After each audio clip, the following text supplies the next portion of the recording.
사실 제가 시즌1 마감을 하면서 굉장히 헛헛한 마음이었습니다. 너무 헛헛한 마음이라서 소설책을 한 권 누가 선물을 해주어서 읽어보았는데 헛헛한 마음을 위로받기에 충분한 책이었습니다. 증시각도TV 시즌1과 시즌2 간절기에 만나는 독이책방. 오늘 여러분들과 만나 뵙게 될 책은 한국의 젊은 작가 정대건이 쓴 장편소설 금류입니다.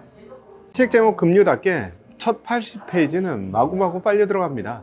이 책은 물이 좋은 시골 마을 진평에서부터 시작되고 진평에서 있었던 익사사고에서부터 그 내용이 시작이 됩니다. 진평은 물이 좋지만 그래서 휴양지로 아주 유명한 곳이지만 매년 급류에 휩쓸려서 사망하는 사람들이 꼭 발생하는 그런 곳이죠.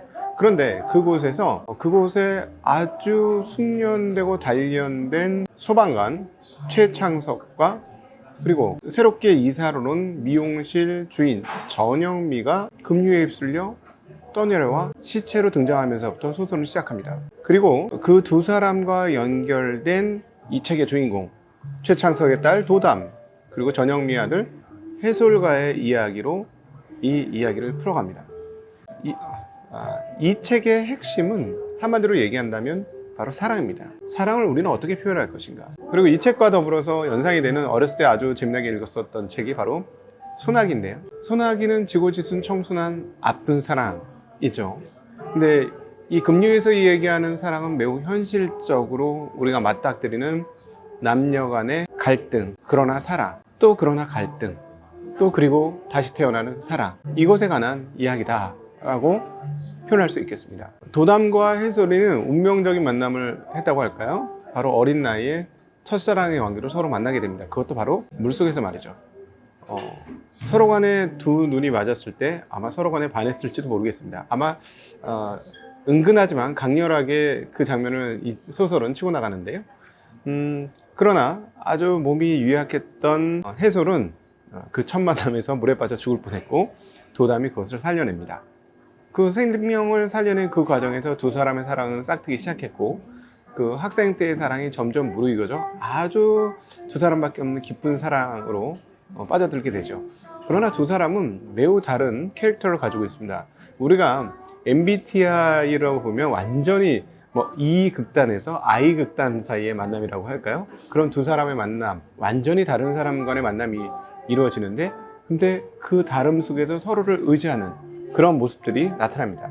여러분은 경험하셨는지 모르겠습니다만 저는 사람을 만날 때마다 MBTI를 물어봐요. 그리고 부부들을 만날 때마다 MBTI를 물어보는데 상당히 많은 케이스에서 서로 상반되는 경우를 많이 보게 됩니다. 이상하다.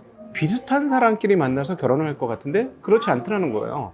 왜 그럴까요? 사람들은 상대를 통해서 나의 부족한 점이 채워지기를 원하는 그런 게 아닐까요? 그리고 또 내가 없는 것을 갖고 있는 상대방한테 매력으로 끌리는 것이 아닐까요?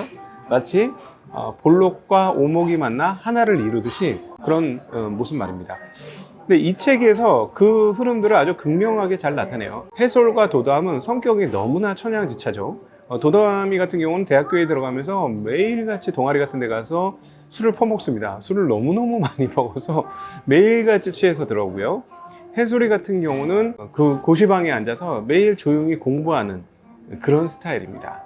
그리고 약사가 되겠다는 꿈을 위해서 열심히 정진하는 사람이기도 하죠. 그런데 이 두 사람들의 사랑을 연결짓는데 결정적인 역할을 하는 사람이 그 둘의 부모님입니다.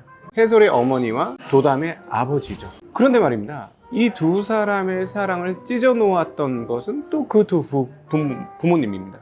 해솔에게 있어서 물에 빠졌을 때 도담이 구해내려고 했지만 마지막 결정적으로 구원을 해준 것은 도담의 아버지인 최창석입니다. 최창석은 그 마을에서 아주 유명한 소방대원이었고 여러 사람을 구해냈던 정말 베테랑 소방관이었죠. 그리고 타인을 위해 자신의 목숨을 능히 내놓을 수 있는 그런 사람이었어요.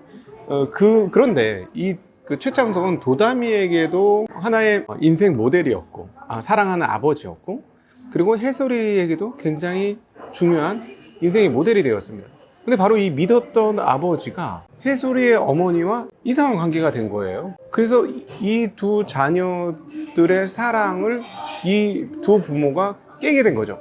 그런데 이 부모들은 또 너무나 중요한 이 두 사람에게 있어서 중요한 인물인 거예요. 그러니까 아픔을 주기도 했지만 인생의 의미를 주기도 했던 그 부모들에 의해서 그들이 만들어낸 사랑과 갈등, 그리고 죄책감, 이런 것들 속에서 헤매면서 살아갑니다.